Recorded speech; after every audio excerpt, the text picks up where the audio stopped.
Women Month, and it's going to be with 5 women, 5 representing 5 industries, and 1 community.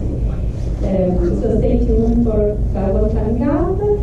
And as some of you know, some may not, BAIA is a non-profit organization that is helping the Italian community, Italian American community, getting together, networking on a regular basis. And we are supporting the consulate, we work together, and we've been around for 12 years, and our founders are here tonight. We partner with an organization too, among which European Chamber of Commerce. We have partnership events throughout the year.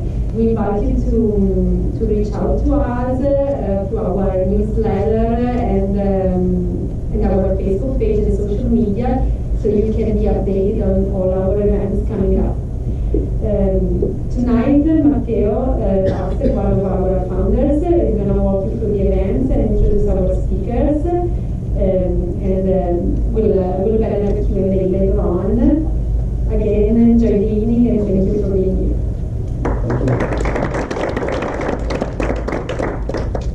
Thank you, Sara. I'll try no microphone. I think it's a small room, so we can avoid that. So thank you again for being here tonight. So this event, it's the first event of the year we're doing with BAIA. And because it's the first event, we decided to do something that looks back at last year. And because we're in Silicon Valley, we decided to add a tech component to it, and yet maintain our Italian roots of the organization. So we decided to feature Italian tech success stories in 2018. And specifically, a lot of companies, over the years have come over to Silicon Valley with Italian founders. Many have, raised money, maybe even a lot of money, but very few have been able to take it all the way to an exit, either an acquisition or, a public offering. And so, among all the different companies that exist here today, we decided to set some criteria, and the criteria we chose for looking at Italian founders and tech companies are companies that have had a success story. Basically, some form of exit in the last year. And that, I think, is a very important distinguishing point, because a lot of companies have set to raise money, but very few can go all the way. So the success stories that we have here tonight will be told to us by Paolo and Damian, who are the 2 speakers we have. And I will let them decide how much they can tell us, because some of this information may still be confidential. So I'll let them decide how far they can go in telling to us about their successes. Let me quickly introduce them, and then I'll give them the word. Damian Scavo is from Italy. He's been in Silicon Valley for 6 years, and he's been the founder and CEO of a company called Axway, which he will tell us about. And Paolo Privitera, also from Italy, been there for 16 years. Paolo has done a number of different companies here, and most recently is the founder and CEO of a company called Evensi, in the basically digital event space, while Axway is in the artificial intelligence space. So without further delay, I will let our speakers take the word, and maybe up to you who wants to go first and tell us your stories. Maybe start with Damian. Okay, yes, sure. So I will stand up because I look like a little student. And so I was in the middle. So thank you for being here. I have the pleasure to speak with some of you. I'm very impressed by the group of people that is here today. It's really an honor to be able to tell a little bit of our story. I think we can do a little intro about each of ourselves and then our companies.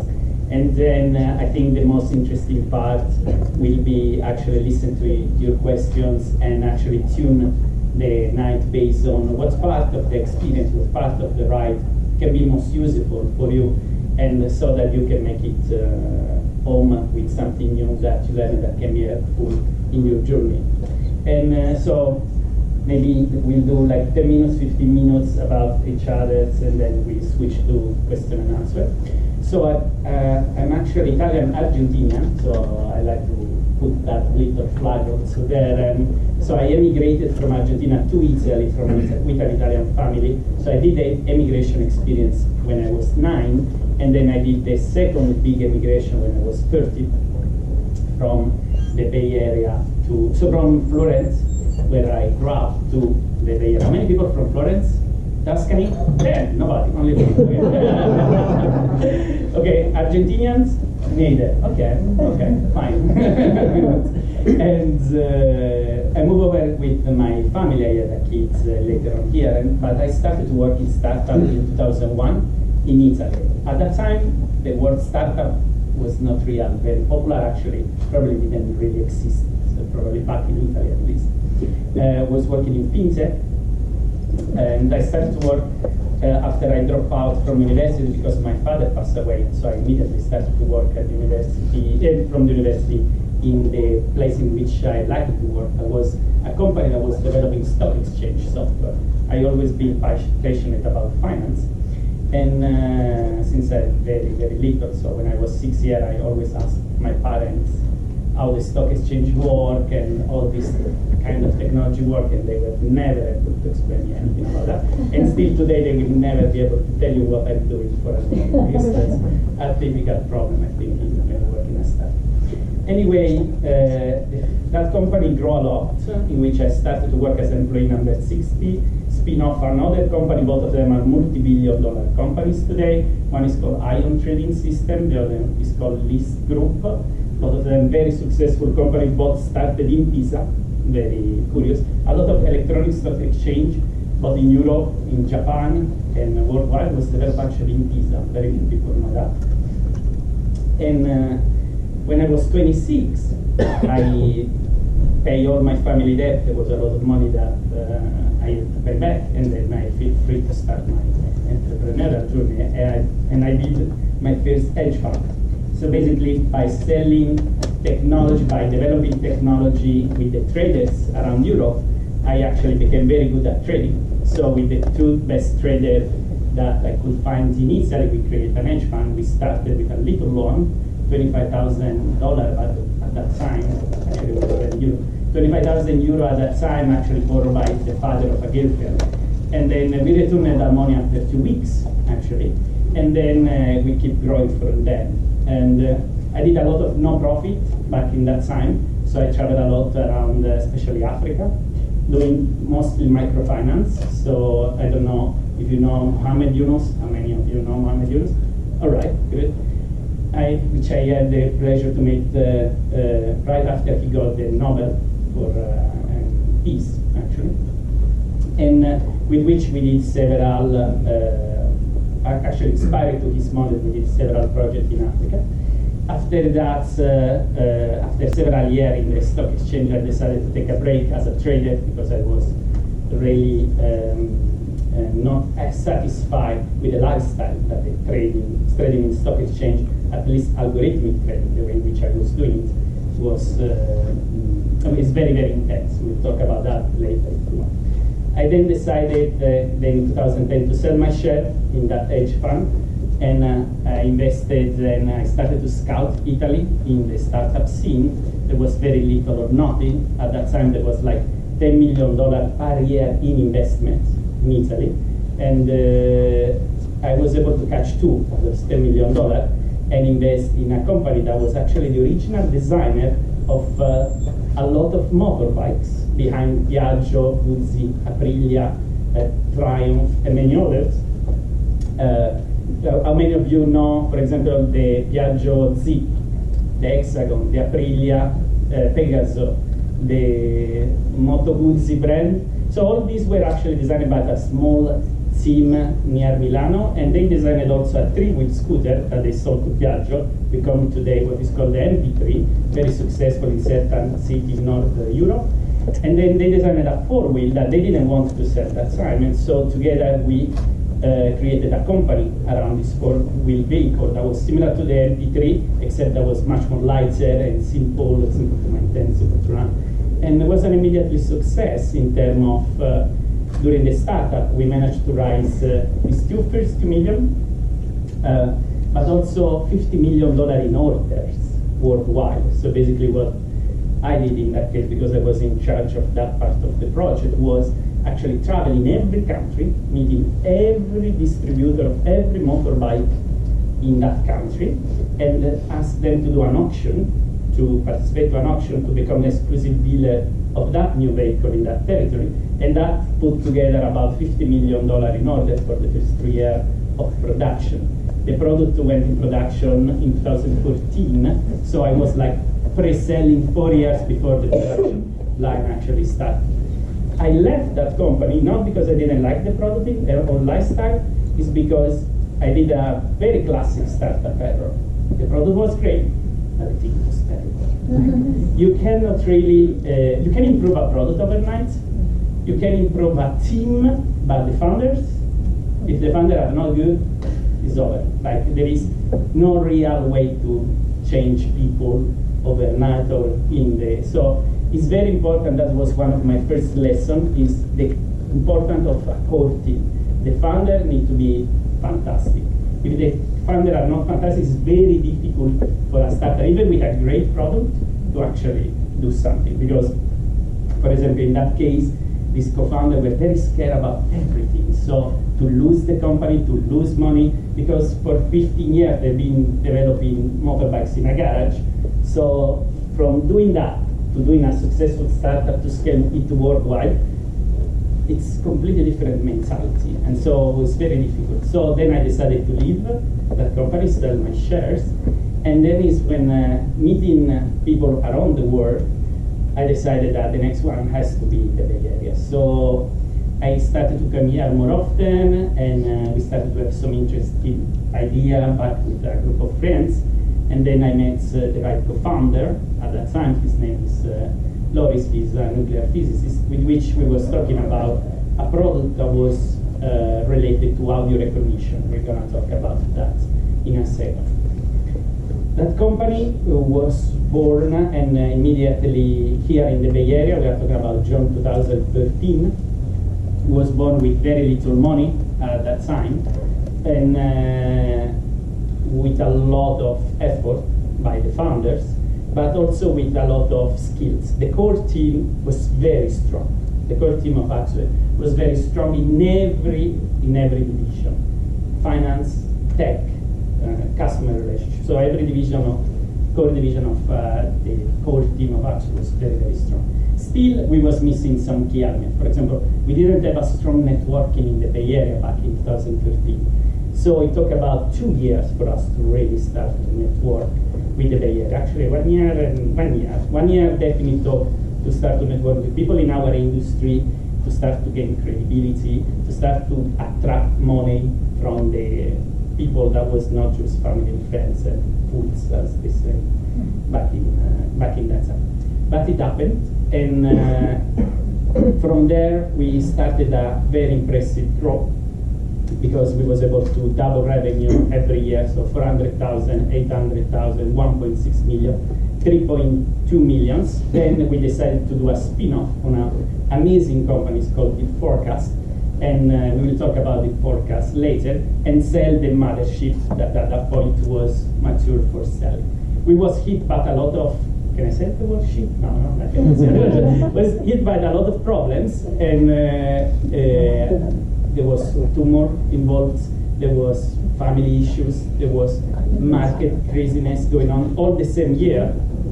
And but nevertheless, thanks to a core team that was very strong, we managed to cross it and close the last year with a fantastic exit that make everybody happy. I cannot say two things. I cannot say the amounts. I can tell you only that the original seed round investors in 2015 got a 25x multiplier on his exit.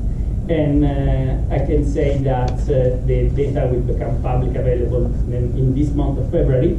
It was acquired by a company that we knew for years that was always interested in BAIA Orrick, but we always trying to not involve. In the exit moment, there was 2-3 important things that were going on.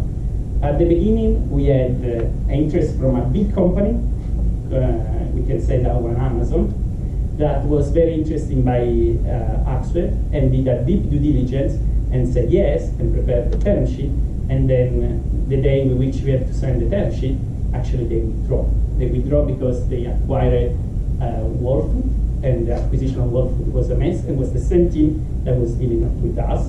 And so they get super distracted. They postponed the exit, the acquisition of Axwell to 2019, but we didn't have the interest of the time to wait for Amazon. So we put ourselves in the market, but we spend a lot of time and energy behind Amazon, and that's very dangerous for a startup. Basically, everybody was distracted with this exit for like 5 months.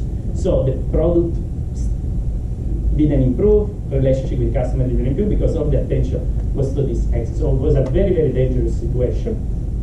So we started to forecast revenue decline on Axwell. So we started to approach who can be interested by the company, and several people were interested, but we never went into a fit that was very good. Then eventually this buyer came up, was from the industry, we know each other very well, and was interested and made an offer. The offer was low ball. Like the first offer of those guys was very low. Matteo was involved in that first offer. And we were not sure about accepting it, and then they did a fantastic error, amazing error. This cannot go public, okay? Don't know tweet about this. They forgot to renew the exclusivity on the term sheet.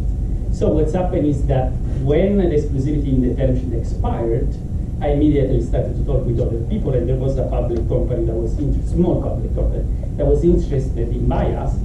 So the day in which the other guy was ready to sign, I showed up with another offer, and that was dramatic for them because in the board there was people like I can say that. Okay, there was people from very big company, very famous people that you can see at Shark Tank, people that you can see in TV occasionally, and they did like, oops, we just forgot to renew the exclusivity. These guys are about to sell for double to another company. So that's created a very intense situation, imagine, also for my wife at that time, because I was at the phone till 11 a.m. In the morning of the day after, and everywhere in the world in which I was, and but was very rewarding from a financial point of view. And so we closed then the final deal on November 27, and the spin-off instead started to pick up, and already received multi-million-dollar investment from major institutions and people like private people in C-level position from companies like Accenture, JP Morgan, and others that I cannot mention yet, and is in a very good trajectory. In the meantime that all of this was happening, actually the most difficult part, which people usually underestimate, is the importance to keep your life in balance. It's very difficult to keep.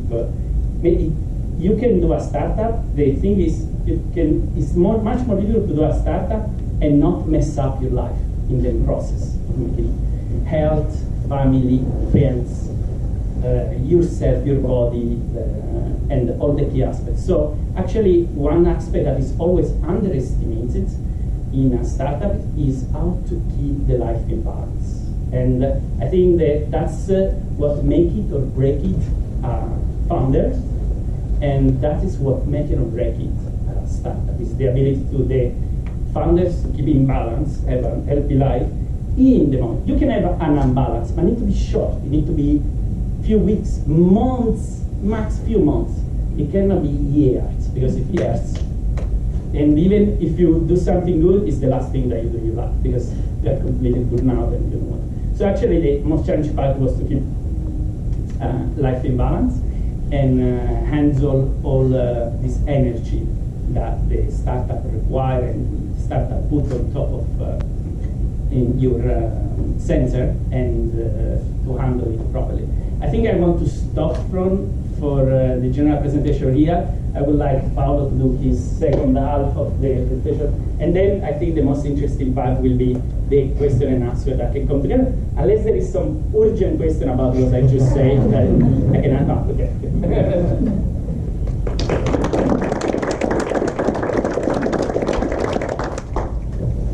Wow. Hi everyone. My name is Paolo Privitera. I'm really honored to be here. Actually, it's the first time that I officially speak at BAIA, even though I've been knowing Matteo and BAIA for more than 12 years. Better late than never. What is it? Better late than never. Yeah. Thank you for inviting me today. Now you earned your spot. Right. It took 12 years. And, Good point. Good point. Good point. So a little bit of my story. I am born and raised in Venice, in Italy. I like to start saying that I was an early adopter on pretty much everything. And as we're in Silicon Valley, I can start by getting data and numbers.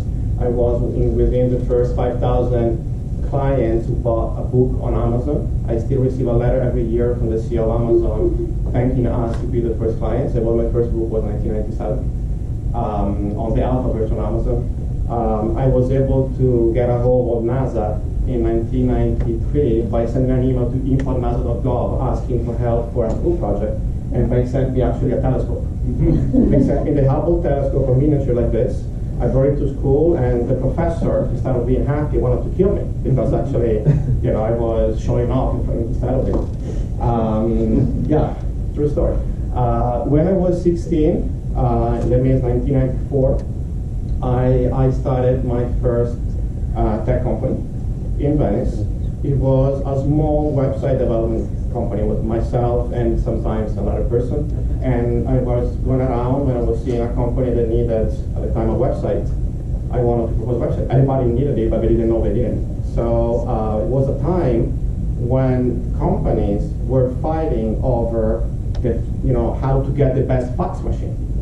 And instead of me, I was trying to sell something that was intangible, it was a website. They had no clue of what I was trying to sell. But eventually it worked out. I started the company. I ended up having more than 200 more clients across the 7 years. While I was studying computer science in Venice at Campus State. In 2000, around those years, I started to develop extreme lab specifically for New York. Not for US in general, but for New York. It was a fast-paced city, and every time I had a time, literally I was 500,000 lira. I was investing the money, saying my parents, I was like 18, I'm gonna go for the weekend in New York just because I wanna be there for 3 days. So I ended up being in New York multiple times just for fun. That generated my desire to eventually, move there. So I ended up graduating in 2002. 12 days later, I wanted to take a break from Italy, a break from clients that were super slow to pay, and stuff like that. I wanted to be faster. So I ended up going to New York for 3 months. These 3 months ended up becoming 6 months, then 9 months, and 12. So I spent 1 year there while keeping the company in Italy. My parents thought I was coming back to Venice, and actually I felt the same because I'm not one of the Italians that left because things were not going good. Actually, things were going great. I had a small company, and I was graduated, and I had no issue in living a, let's say, wealthy or nice life in Italy. What I was looking for was something that I couldn't find. It was what I call a passing lane, a faster lane, a place where if I wanted to go faster, I could find tools and means and support to push faster. And of course, Italy is amazing, but it's not known to be the fastest country in the world. So New York. I've been here for 1 year. Instead of moving back to Italy, I ended up accepting a project in LA. There was not a city that I would have chosen specifically. I went there, I said, I stayed here for 3 months, and then I will go back to New York. I want to just get a client in the US. And after 9/11, it was very difficult. Keep in mind, I was after a few months after 9/11 in New York. And so apparently I like challenges. And I ended up going, even though I knew the difficulties. So by the time I ended my project in LA 3 months later, it was winter, and winter in LA is decent temperature, usually, not this time of the year. And New York was freezing. So instead of plus 25 centigrade, it was minus 25 centigrade. So okay, let's stay in LA a little longer, just for the weather. And then that turned out to be 4 years, actually almost 3 years in LA, where I started my first US company. That was pretty much doing what I was doing in Italy, but offering the same service to companies in California. Amazing experience. Ended up having, offering my consulting services to SMBs, to small and medium companies. And during the time, I ended up taking a small class, a course at UCLA. And I had an idea. I wanted to turn a request done by a few of my clients in different parts of the US and Italy. I said, oh wow, everybody wants the same thing. So I'm gonna build it. I'm gonna build a product instead of service. I'm gonna try to sell it. I'm gonna try to launch it. And at the time was what today would have been called a social network. So I built a small website. I put up I placed it online, and I launched it at UCLA and as a project for the school. And the same day was July 2005. I ended up having 11,000 students subscribing to the website. I was thrilled, but I had no clue what I was doing. I was there trying to do this thing. Definitely, I wasn't calling it a startup because startup was not a word at the time. It was a side project I was doing during the weekend. I launched this thing. A few months later, I was renting a small office, not a co-working space at the time. The word co-working was not existing yet. I was, renting a small office, and one day a mass of journalists came into the building. So I started to ask, what's happening? Why are these people there? Oh yeah, MySpace got acquired by Fox for $543 million. Fine, why the people are here? Well, you don't know? Your next door neighbor at office is MySpace. I said, wow. So I got learning. I had lunch for 1 year with Tom from MySpace, the founder of MySpace, without knowing it was Tom. Why?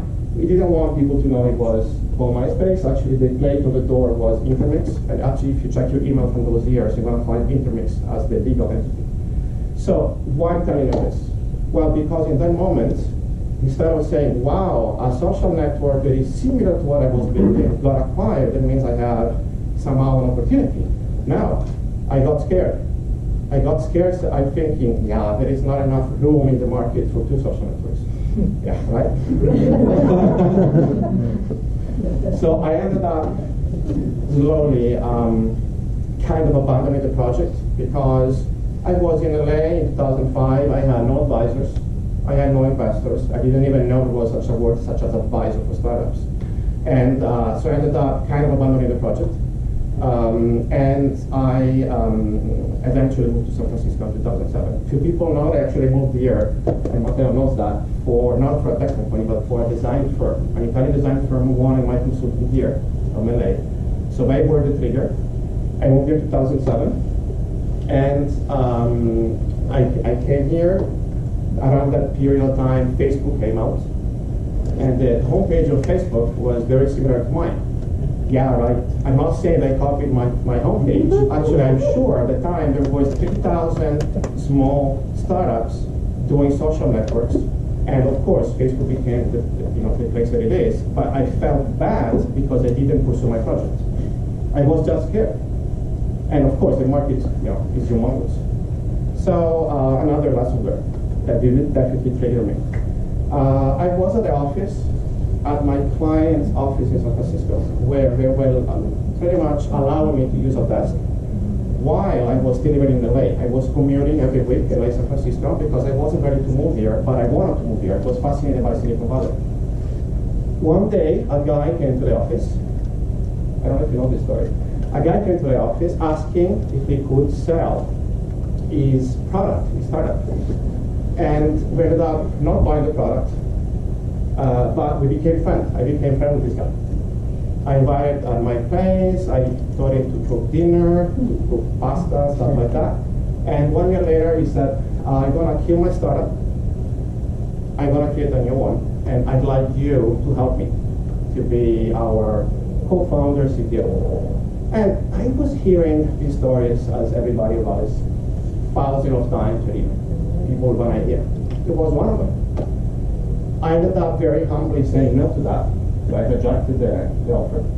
And 1 year later, I got invited to his first, I believe it was 80 million funding party. 80 million funding party. In that moment, I felt I missed an opportunity. So the guy's name is George Eppia, and he's one of the two founders of Airbnb. And that moment shocked me, of course, And at the time, Airbnb was not still the Airbnb of today. It was just a startup, dealing with a lot of issues, trying to convince the world to use the platform to, possibly we all know.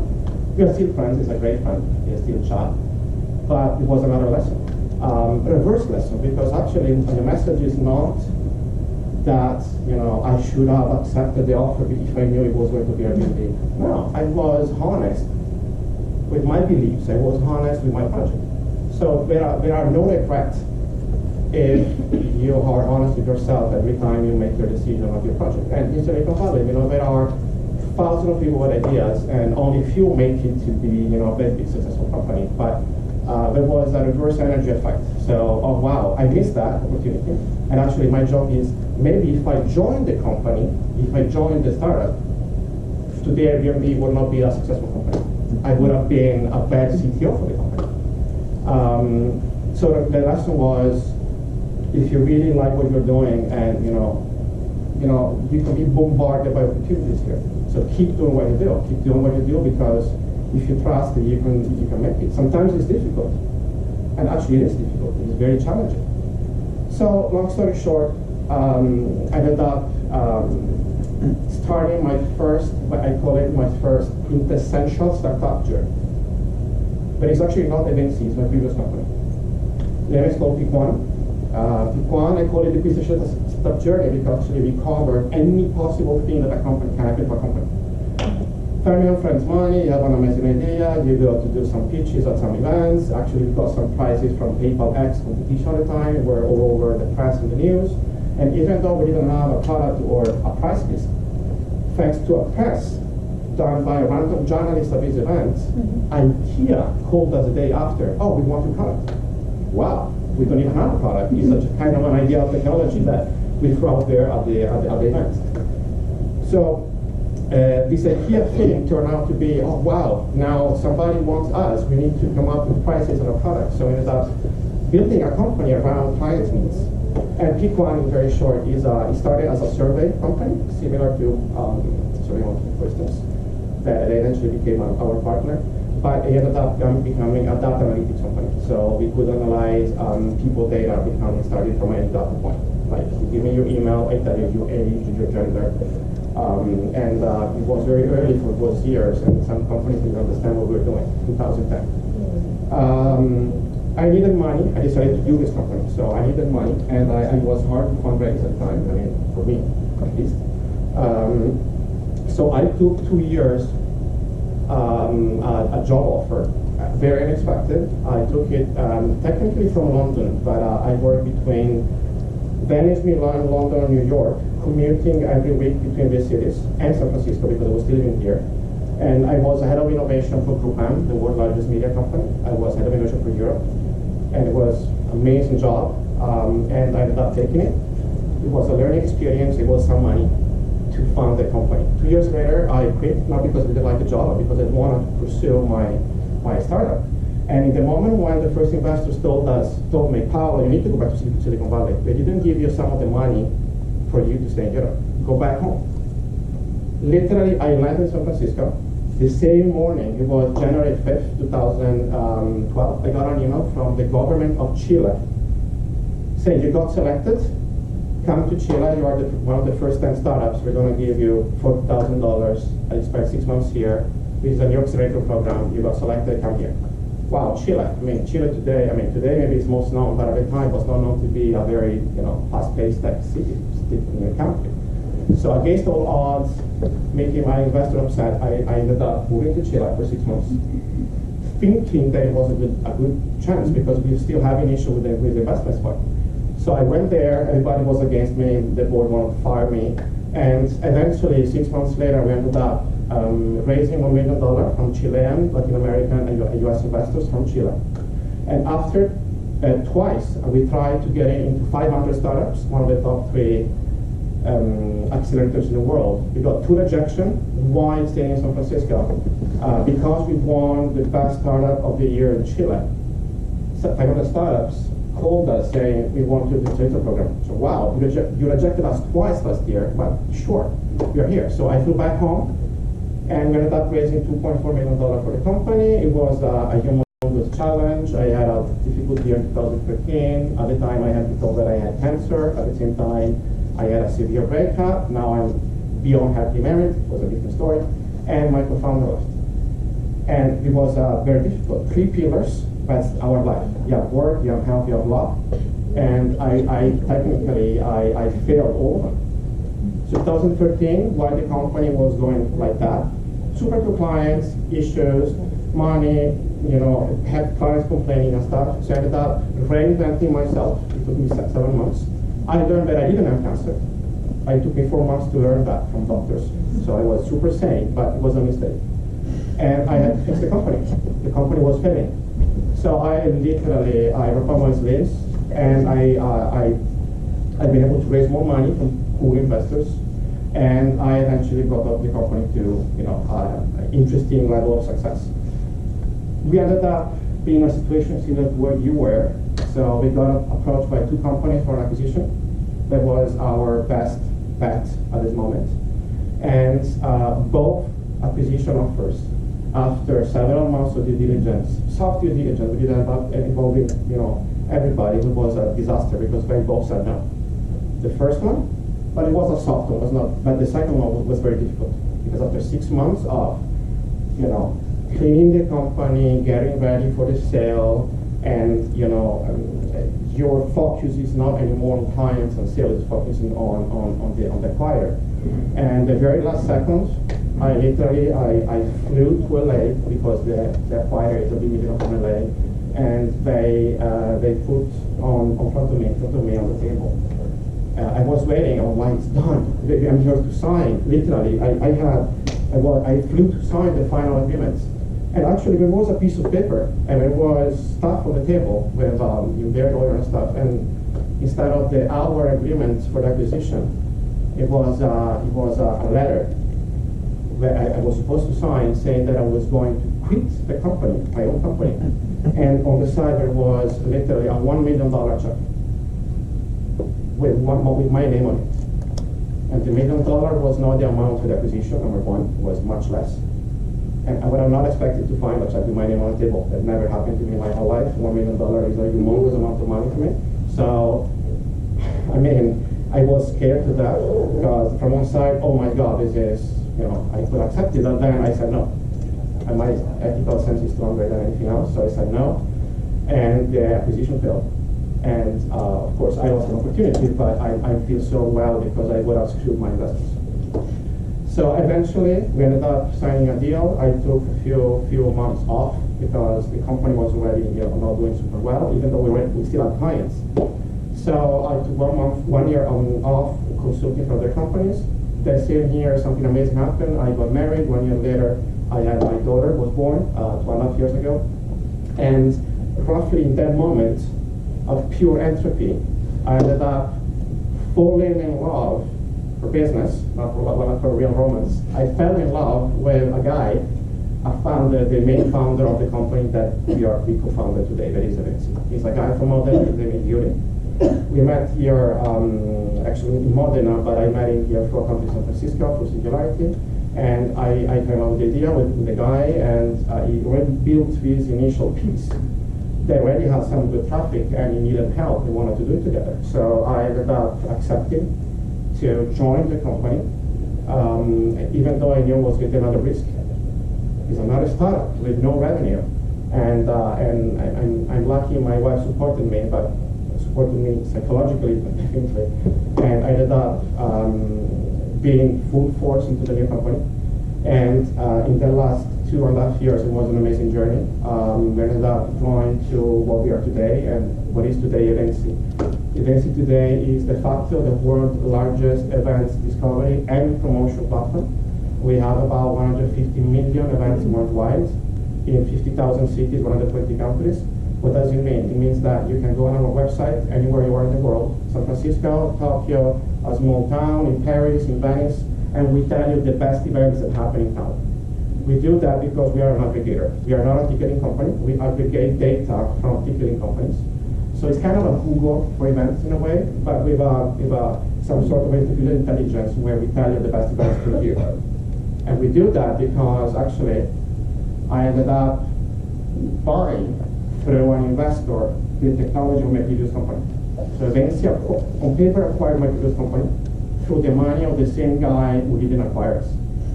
That's a nice ending. So the same guy ended up giving us money and we kept the technology. And we have a license agreement. And they're helping us because they're an amazing company. They're doing really well. So, and why we're here today, I mean, the topic, I believe it was the exit, what means exit for us.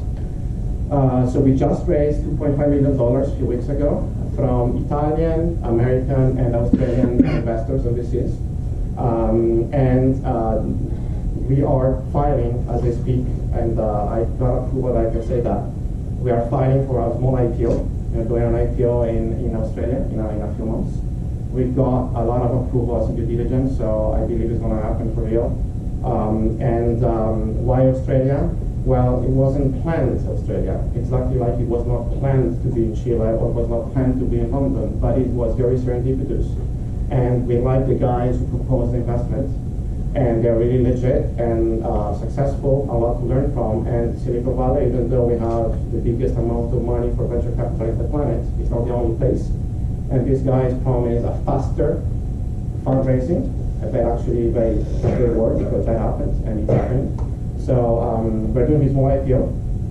So if you're interested, you can actually buy the stocks after May. And right now, we can see from the business side, we're actually making money by helping event organizers to promote, promote the events through our technology. We began by offering a better placement of the event into our website, similar to what Google does with the put you on top. But it's not enough, even though we have 50 million users today using it. That is already a good number for being, a startup. It's tiny compared to Facebook. I mean, 2.5 billion users. So their power of marketing of advertisement is 1 million X compared to us. So what we did is we built partnerships with the biggest advertising companies in the planet, including Facebook and so on. So now you come to us, you create your event, you come to us, you pay only once, and because you don't know who else is there to promote your event, so you pay us and we distribute the event for you in all the channels. So you do an event, you spend $200 and you invest part of the money on Evensia. So we're still a network, and then we put the money on Facebook. So we create an ad for you on Facebook programmatically. We build some sort of AI to make it happen. We understand the event, we understand the ticket price, we understand where you are, the audience, the location, what happens in the city at that moment. Maybe there are 1 million more events in the same place, so you need to pay extra to be more visible. Or maybe, if it's a slow day, we can suggest you can pay less. And we do that on Instagram, Google, LinkedIn, Twitter, and so on. So that's how the company is making money. Our biggest challenge, and biggest challenge for the last, I would say, few years, has been connecting also my previous companies. Number one, amazing products. Amazing product, but we failed sales. You can have the best product on the planet, but you don't have enough salespeople, people that can explain the product or listen the need from the client, you're dead. And that's one of the reasons why we didn't scale great enough.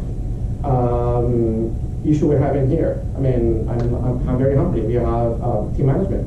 We grew from 0 to 30 employees in 6 months. And right now we are 20. How is it possible? Actually, we fired 15 people and we hired 5. We had to clean the company up because we exploded. We didn't know how to manage the team. We were not ready. And it's part of your day-to-day. You don't have just, you need more than engineers. You need more than product. You need how to sell, and you need how to manage the company. So that's another big lesson. I believe I stop now, otherwise it's going to be a 3-hour monologue. Thank you for listening, and happy to answer your questions.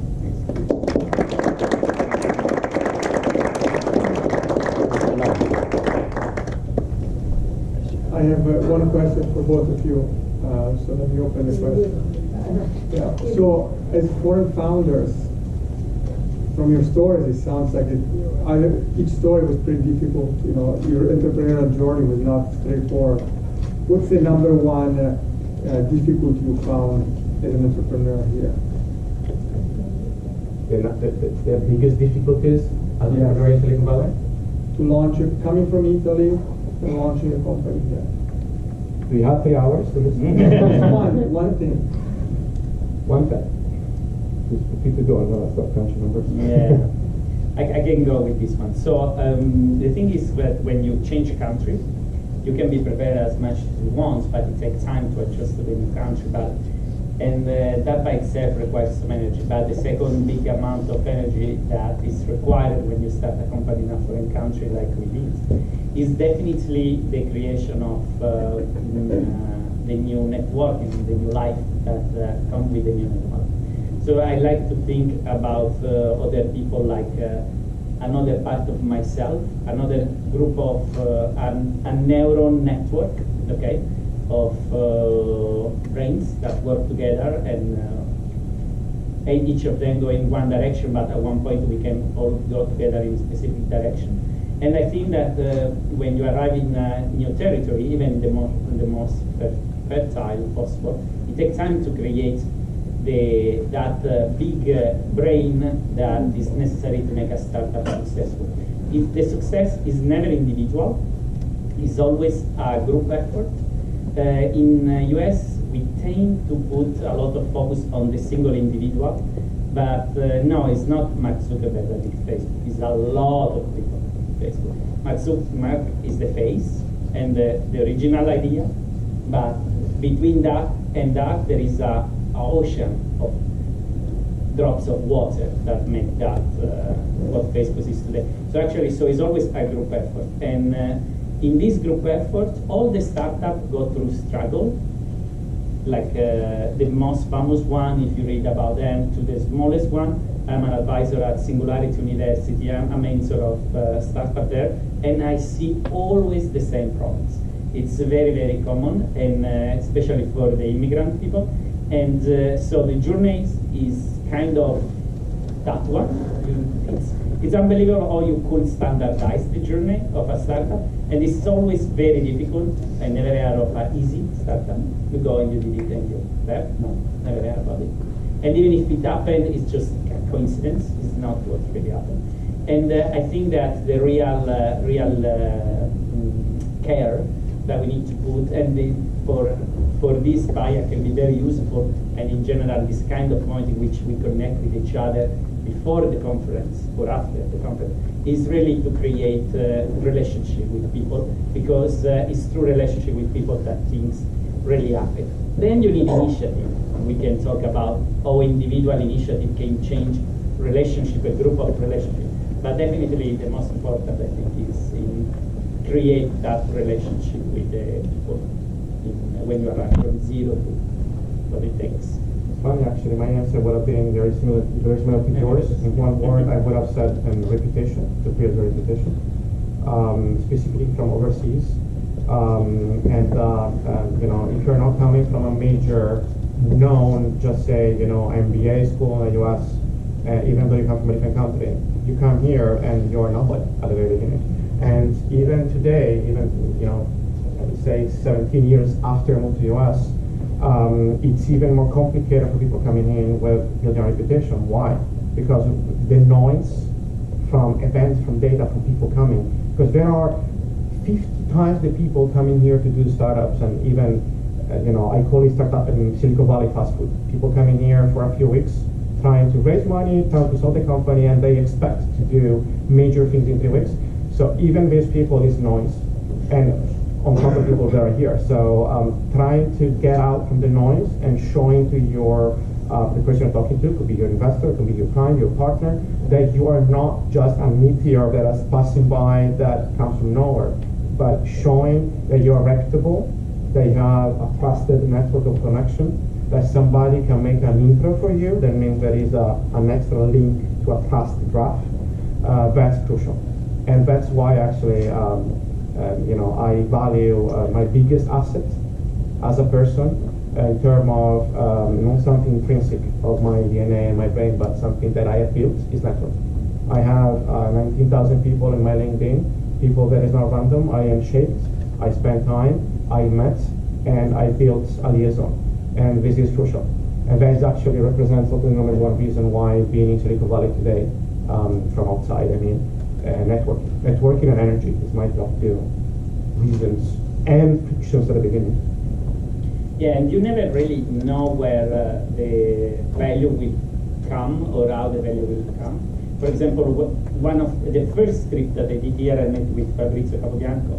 That was actually one of my first advisors. And he points out to a series of conferences in which the topic was the topic which I was working, which I didn't know. So I went to this conference, that was January 2014, and then I met the CEO of the company that they acquired. So acquired our company. So you really, by the way, thank you Fabrizio, if he's listening or he will listen, is really a series of synergy. Obviously here everything happened at another speed compared to the rest of the world. I like to say at least 7 times faster.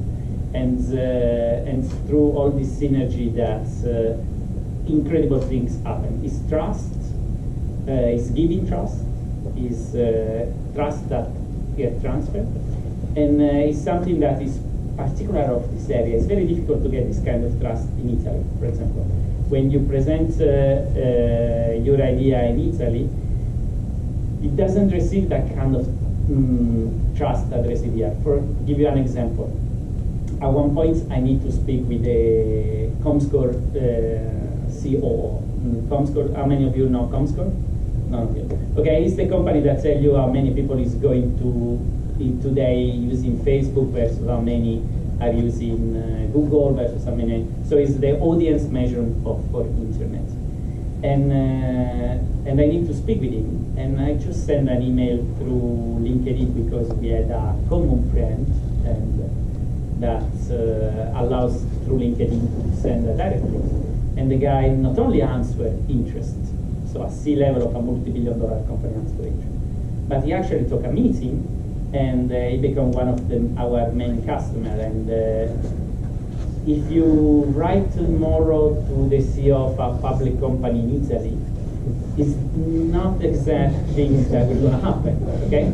Instead, another example of this trust that happened here is, I was in Mexico on holiday, and basically at that time, one of our use case of our audio recognition product was to allow a mobile device to understand what was going on television.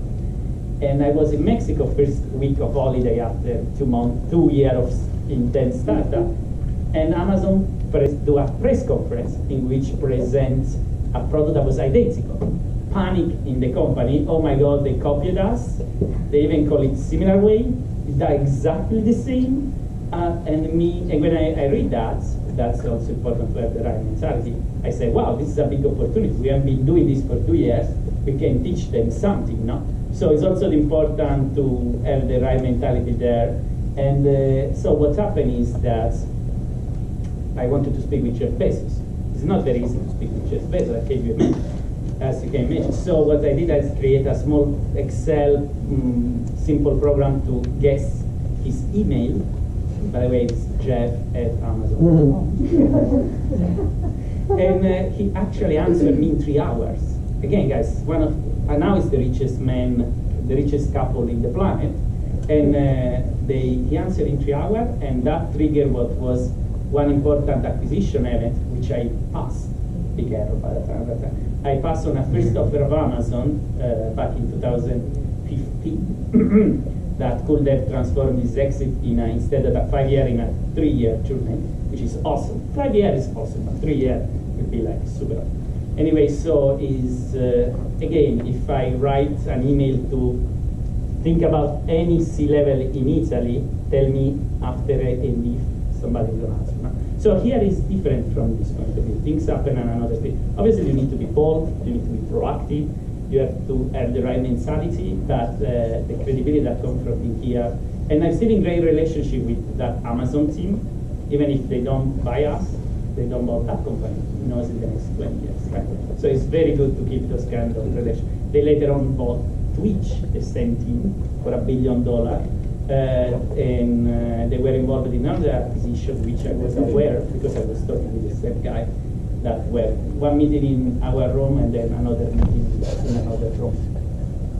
So yeah, it definitely is networking, but also the important thing is the trust that you can build by meeting. Did we answer your question? Yeah. Okay. Any other questions?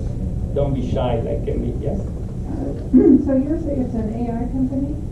Yeah, Axweb is an audio recognition company, well, was, because now it was acquired by a bigger company that Axweb work in the audio recognition space, so is able to identify by listening for a few seconds to a noise, if it was present in a song, a movie, a TV show, and so understand if that zombie walking was actually in this episode or in this other episode. And originally our idea, our vision was to connect device by making them understanding what was going around them. So my original idea was what today is called Google Home. So to make a device that understands what's around us. Then in the process of creating it was one of the people. We realized that we were not big enough to do that product, but the data that we were collecting by having this Shazam, like, how many of you know Shazam? Okay, Shazam, a lot of people know Shazam. And the audio recognition capability of Shazam is similar to the audio recognition capability that we developed. They specialized in music, we specialized in television. They had a consumer product, we had a B2B product, so we were selling this product to other companies, including Comscore, for example, that was one of our customers. And then we realized that this data was very valuable, and so the company decided to start to offer tools to collect this kind of data and become more a competitor of Nielsen. Nielsen Arbitron panel about this technology. We can talk about that later. And then when it was inside Axweb, we had an interesting idea, is because we was collecting data from all these people, then we started to collect anonymous financial data, and that is when the idea of the forecast was born, just to mention what our product does, because I didn't. So the forecast basically is able to collect data from 20 million people in America random and anonymously, so we don't know who is what, but we know that they went to Starbucks, they spent $8. And by analyzing this kind of data month by month, we know if Starbucks this month went better or worse than the month before. The interesting thing is that we know this with a very high level of accuracy before this became a public information. So what we did with this kind of technologies, we built a hedge fund. Actually, we are building it right now, and this is the spin-off Axweb. This hedge fund is called, will be called Alpha Continental Fund, and we include already people from very big organizations, will be based in Rome. And just to mention, for example, the head of innovation, JP Morgan board, Richard Rowe, when he saw the forecast, he saw the predictions, he checked them, he saw what's happened, he saw how accurate they were and how much money you can do by having this kind of prediction. He dropped the C-level position at JP Morgan, 240,000 people. He dropped the position and joined us full time, and he was not the only one to do this kind of move. But all these opportunities were born here by networking, here absorbing the energy, It is very creative. The energy that is in the Bay Area is also very bold, so push you to think further, to think bigger, to never give up. When we sold Axweb after the action, at the first meeting after the acquisition with the first customer, which was a big public company, one of the biggest in the planet, they actually say, oh, damn, you sold to them, which I just say the M&A team to acquire you guys. And me like, damn, so you never know when the right opportunity is gonna come, but you need to persist, and still you need to manage to keep your life in balance, because that's the big challenge, right? In a startup, it's very easy to become all work, and that will destroy a person. So you really need to keep everything steady, like all the fields of your life in check and happy, because if not, you other questions? The only question that I don't have one. So what keeps you awake at night now that you are kind of this one? And what? Do you want to answer this one first? What's I would the say my question? son. Keep me awake. So That's another problem. What keeps you awake at night? So awake at night, and what's the next step? Yes, so the question was, what keeps you awake at night now that you did these two challenge? And jokingly, I will answer my son, because he wakes up twice per night, he's 3 years, but also at the moment he's the center of my attention, because it's the moment in which the relationship is really flourishing. So, I would say it's the family, son and family. Paul? Besides the joke that is to also have a daughter that wakes me up, but, I'm gonna answer not with something negative, but something positive. Actually, one of the things that keeps me awake in everything I do, even more lately, is how much am I having a good impact on company, on the world, on people, on companies. So having a tangible impact on people around me, either personal and work, is something that keeps me thinking every day. Am I doing the right choice? Am I having the right, am I providing good enough value to people around me? Am I, through my company, because I'm also thinking through the company, like, is the company investing and doing the right product to help people, to help our users, to help humanity? So this is the angle through which I'm assessing my life and what I do. And well, specifically for FNC, there is the nice positive angle is that we pull you off your couch because we show you inviting events to attend to and people you can meet. So that's kind of a I would say healthy angle. But regardless, I really wanted to keep investing and getting better into helping out people.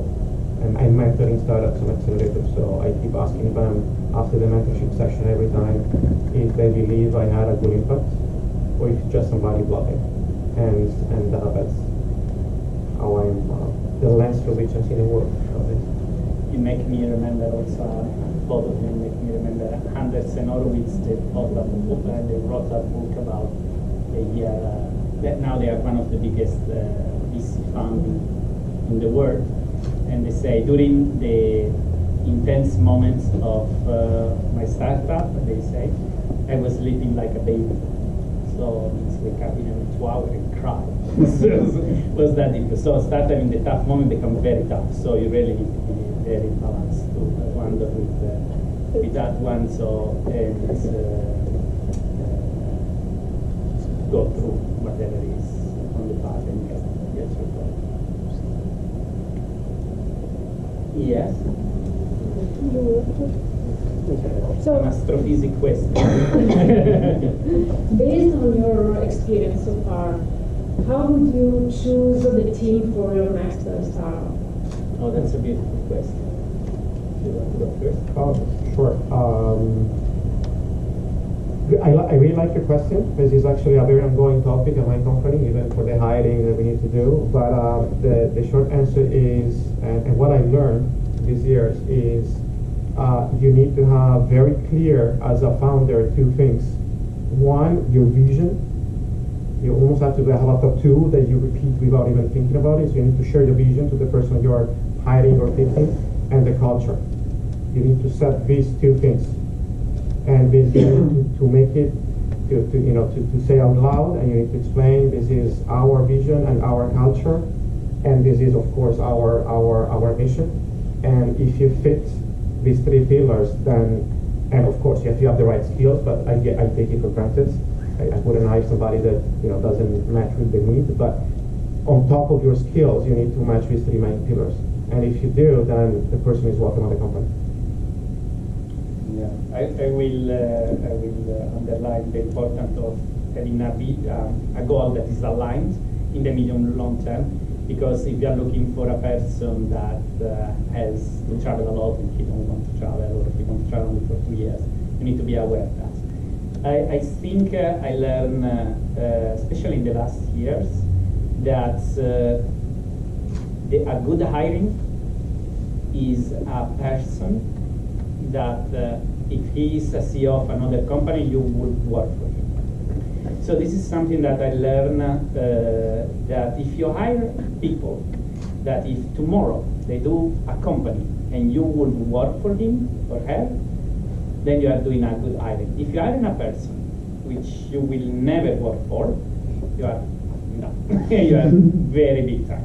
So this is a very good way to select people. In my experience, apart the alignment of goal and the skill sets, is like, would you work for him if he was your CEO tomorrow? If the answer is no, even if you need a person like crazy, don't hire him. Don't hire him. Don't. If it doesn't matter how much you need a person, if you hire a person just because you need it, the damage that that person in that position is gonna do during the process and leaving is much bigger than waiting. So never hire a person just because you need it, and never hire a person. I'm talking about the top, the first 20, 30 people, right? This doesn't apply for Google. You cannot apply only people that. This applies for the companies that are in the 0 to 50 phase. In the 50 to 300, this applies still at the top management. Okay, so in the 50 people core team, you're always gonna have to.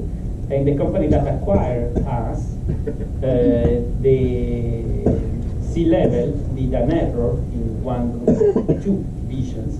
They didn't apply this criteria, and even if this company was from 0, actually from 5 million to $100 million in revenue in 3 years, they are now struggling because they didn't do good hirings in that position. And the criteria that we all convey is we should have hired people that we would work for them in case they have a new company.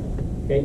On top of alignment of vision and goal and skills. But everybody focus on the skills. The skills should be just kept for granted. In any case, the skill, people can acquire them. So even if they are not yet 100%, if they are 75% on skill, that's okay. But if the vision is 75%, there is a problem. So I want to work 5 hours per week, and we need somebody that works 40. Or I need people that is flexible. I need to be able to work on the weekend because a server crashed, and these people want to do office hour. Then this is not the right person for that position. There is other position because office in which office hour can use. So vision alignment, skill 75%, vision needs to be aligned 100%. But would you work for him? Is the flip of the. Did I answer the question? Yeah. Okay. Thank you. I have a question. What or who helped you to find the next step to do in your startup? Could you repeat it? Who or what helped you to find the next step to do in your startup? Customers. Is the market. And let me answer this first. Is the relationship with the customer. That's another tricky part in a startup. A lot of people think about the next step in the office. Wrong. You need to think the next step in the house of your customers. Like if you think about your next step in your office, is like self-masturbation. Like it doesn't work. Okay? So you need to be actually at the house of your customers, and is there. Every relationship internal needs, in any case, to be verified in the house of the customer. Not one customer, not two customers, not three customers, many customers. So the ideas to move forward need to come by talking with who is willing to pay for it. That's definitely what feedback loop from the market is one. And again, you need to have a clear idea on your execution plan. You need to keep thinking what's happening in 6 months, 12 months, 24 months, 72 months from now, and you have a clear execution plan. This is what several companies miss to have it clear. You think, oh yeah, we know what to do for the next 3 months, and we're gonna see from there. And that's partially true because when I get an answer about numbers, what's your projection in 3 years? My answer to anybody is science fiction. I have no answer. yeah, you can kind of predict. But the reality is that there's no reality.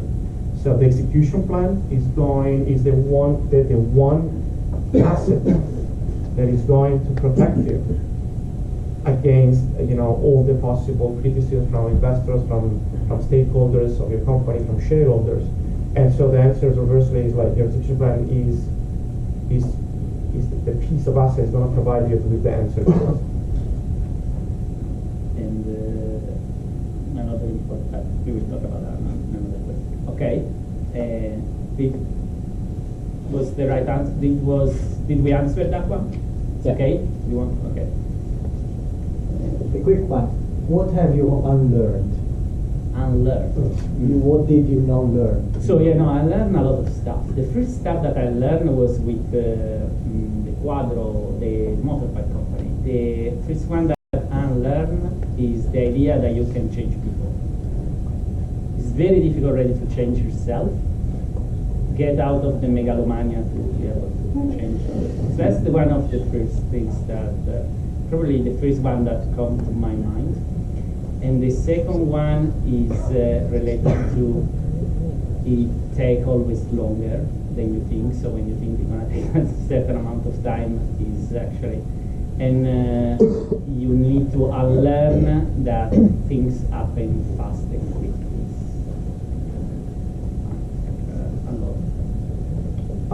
I have a very broad answer that is one of my top 3 words of the year, I would say, and it's perspective.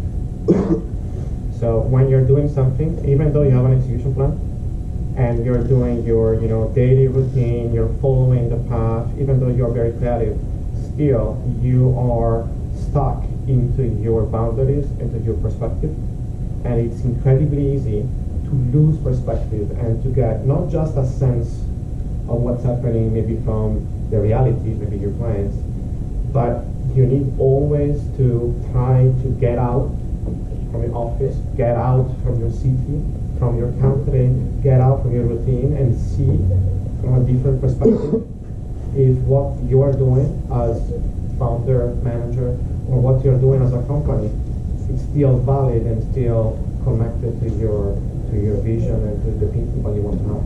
So I keep doing this experiment to unlearn the perspective. So I try to go back, leave, and what I keep saying to our team members in Italy, that we have a big team in Italy. I commute there once a month. My first experiment is always, you guys need to get out of the office, from the 4 walls of the office, travel, let's have a meeting in a different city, or go by yourself. The company pays for your weekend outside of your city. Call it vacation, call it relax, call it business meeting, whatever. Getting out. Perspective is my constant unlearning, I would say, maniacal type of trend that happens. Okay, so last question. And before, I want to recognize a distinguished guest who joined us. We have Andrea Genvenuti, who is the commercial officer of the Italian consulate, and Alberto Cappato, who is the director of the port of Genoa, visiting us from Italy. Thank you. Thank you. Last question. Maybe from one of you. Maybe from you from Genoa, that you're hearing these stories about Silicon Valley. Oh, I'm sorry. I was thinking about. It was really amazing and very interesting, the approach and the human part of the story. That's a good one. I'm really impressed. And that's true that in Italy we have this difficulty, the approach with the top managers.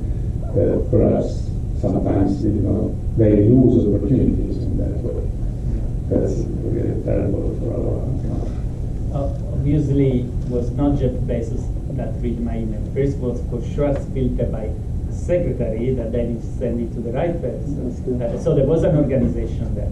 But the answer was Jeff, and he said, you should speak with Douglas Boone, the VP of Merchant Acquisition. And the guy told me after But 3 days. You had the result. I mean, Yeah, exactly. And then Jeff say, yeah, let's buy these guys. It was him that authorized Douglas Boone after Douglas Boone feedback. But he would have missed it if he was closing his ego in top of his white tower in a city.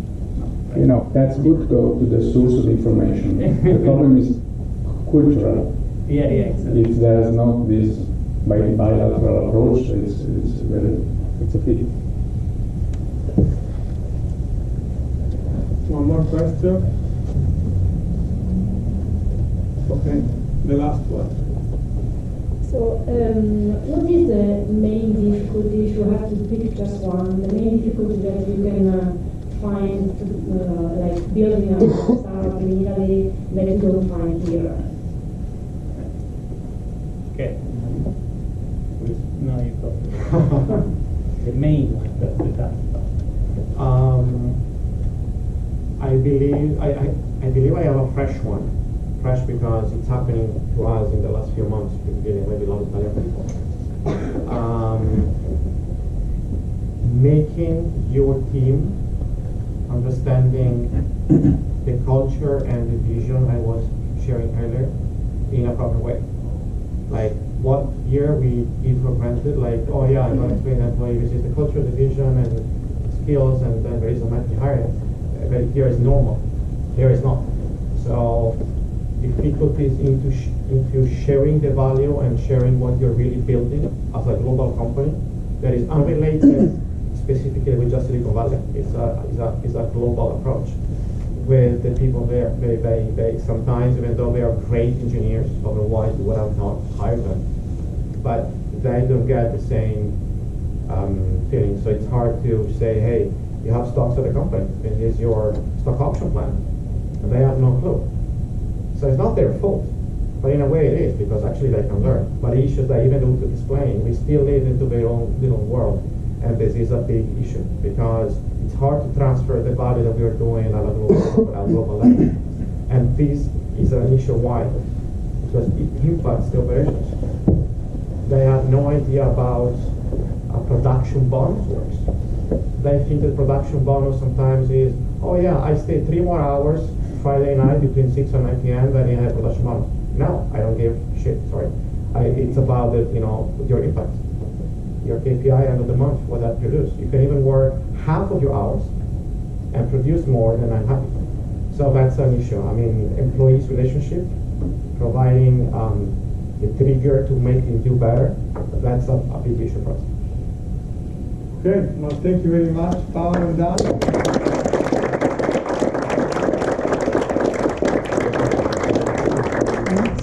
Microphone back to Sarah. Thank you for coming tonight again. Thanks to our speaker, it was really great. And thank you for your support. Without it, we cannot make all of it happen. And we again would like to remind you about our next upcoming events. The next one is going to be March 7, again in San Francisco, about women, Italian women in different industries. So stay tuned because it's going to come out soon on our social media website, and we have a rich calendar of events. So please keep supporting us. Thank you.